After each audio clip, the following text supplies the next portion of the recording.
Hey guys, how's it going? Welcome to my video. Alright guys, just want to give you guys a quick fix on an issue that I had the other day. So basically, I had this issue with my car, and this came out of nowhere actually. The car was like driving fine for most of the day, and went to a McDonald's to get something to eat. Came out about 30 minutes later, got into my car and tried to start it, and it was not starting at all. There was no crank, there was no but everything else worked inside the car. I mean, I was able to you know, the alarm worked, well, the remote worked, the all the lights on the dash worked, the blower motor works, like everything worked as normal, except that it would not crank, it would not start up, it would not crank. So that was a bit of a an annoyance, a frustration that I was dealing with. And I was like, okay, this this car has been pretty good. I've had virtually no issues with it. It's driven fine. There's no check engine light. Haven't had any issues with it since I had it. And all of a sudden, this came up where, out of nowhere, out of the blue, it just would not start up. So I was a bit annoyed by it, but I had to solve the issue. So what I did was I turned on my headlights and went out just to see how bright the headlights were, because I wanted to gauge how much charge was in the battery. Maybe the battery had, maybe I need to change the battery or something, but the headlights were like super, super, super bright. So at that point, I was like, maybe it's not the battery, because I mean, for headlights to be that bright, there should be enough charge in the battery for me to do a slow crank. I should be hearing like some kind of crank, some kind of slow crank, but did not get any of that. So that had me scratching my head. I went back into my car, and pretty much what I did was, I was thinking that it could possibly be the brake switch. So what I did was, I have this little, it's called a brake lock, where it locks the brake, but it's like for security reason. But I use that to push the brakes, and then went out to see whether the brake lights were working, and the brake lights were working just fine. So I knew that it wasn't the brake switch that was the issue, which I kind of thought it was, but it wasn't. So after that, what I did was, I checked the battery, just to make sure, whether, the terminals were good, clean, etc., etc. Now, what I did notice was that the terminals were a little bit corroded. There was some white bluish stuff on there. So I had my Coke that I got from McDonald's, poured the Coke on the terminals, and had some napkins to clean it up. Now, the terminals were not super, super tight. They were tight enough that, I don't think that was the issue with it. So it was tight enough. I took the terminals off, poured some Coke on it, cleaned it with napkins, popped it back in, and for sure I thought that would actually fix the issue. Try to start it, it would not crank. Same situation, would not crank, would not start. So outside of that, I was like, okay, let's check the ground wire. The main ground wire, if you guys don't know, is the negative cable. Normally it hooks up to the frame of the car. So I was looking at the ground wire just to see whether there was any kind of just to see whether it was corroded, disconnected, rusted, or anything like that. There was a little bit of rust, but nothing that I thought would affect the electricity going to the battery to the car. So I was able to rule out that. So at that point I was like, let me rule out the battery completely, because wasn't 100% sure whether it was the batteries that was the problem. So I had somebody help me out with a jump. Had the cables on there for a good couple minutes, maybe like a minute, and then try to crank it. Normally, it should crank at least a little, with it hooked up, and it did not crank at all. So because it didn't crank at all, I knew 100% that it was in the battery. At that point, I ruled out the battery, the ground wire, and I also ruled out the alternator being the issue. Because normally, if the alternator wasn't charging the battery and the battery is completely dead,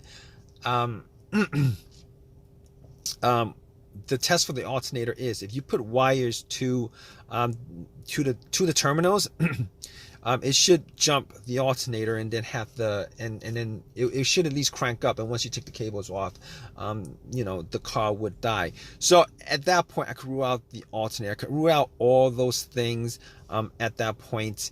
So basically, what I did was I got back to my car and I'm like, I was still hoping that there was a really simple fix to the problem. So basically at that point, I was thinking to myself, okay, I have an OBD2 reader, a $19 OBD2 reader that I got from Walmart. And seeing as how there's no check engine lights on the dash, I thought to myself, I mean, there's a chance that it could possibly be something, but that might bring a code up that's pending, that's not in the system. So what I did was I hooked the OBD2 up and made sure that it actually went through and scanned the whole entire ECU, which it did. It scanned the whole entire ECU. No codes popped up, no pending codes, nothing at all.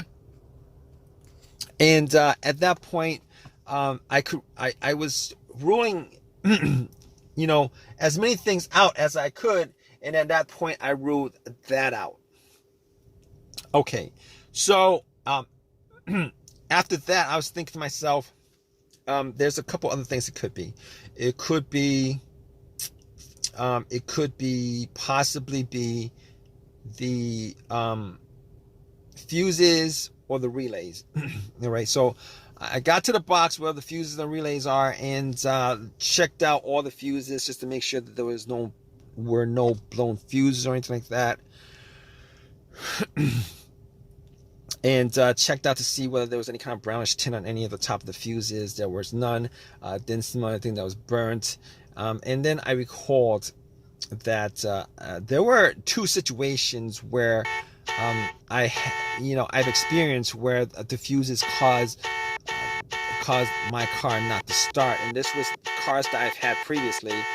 One of those situations was the car that I had, there was no power at all to the car, nothing was on, etc., etc. And in that situation, it turned out to be the main fuse that was blown. It was the main fuse that was blown. But once I swapped that out, it actually fixed everything. But that's not this situation here, because I was getting power to everything else except it wouldn't crank. It wouldn't start, it wouldn't crank. So that was in the situation. The other situation where where there was a fuse issue that caused no start was the car would crank but it wouldn't turn over.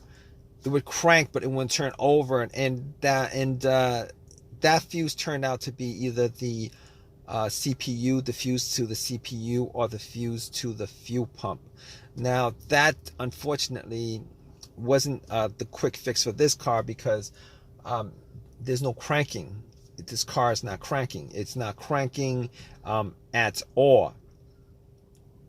So that wasn't the problem. At that point, I was thinking to myself, all right, we've eliminated a lot of things. Let's go with the next most obvious thing, which is the relays. And I actually thought it may have been a relay that would be causing the issue. So basically what I did was I swapped out one of the relays for the other relay and try to start the car up. And unfortunately, it wasn't an easy fix because it didn't start up. It was the same situation. It would not crank, would not start.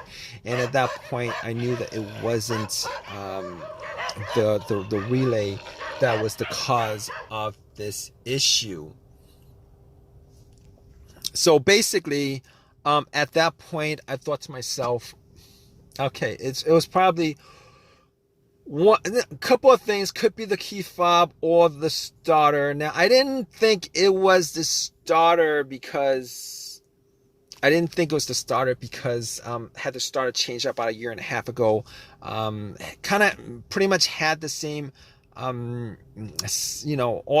the same symptoms that I had with this situation, but seeing as how the starter was a 1.5 years ago that was changed out, and probably put in maybe like 15,000 miles on the car.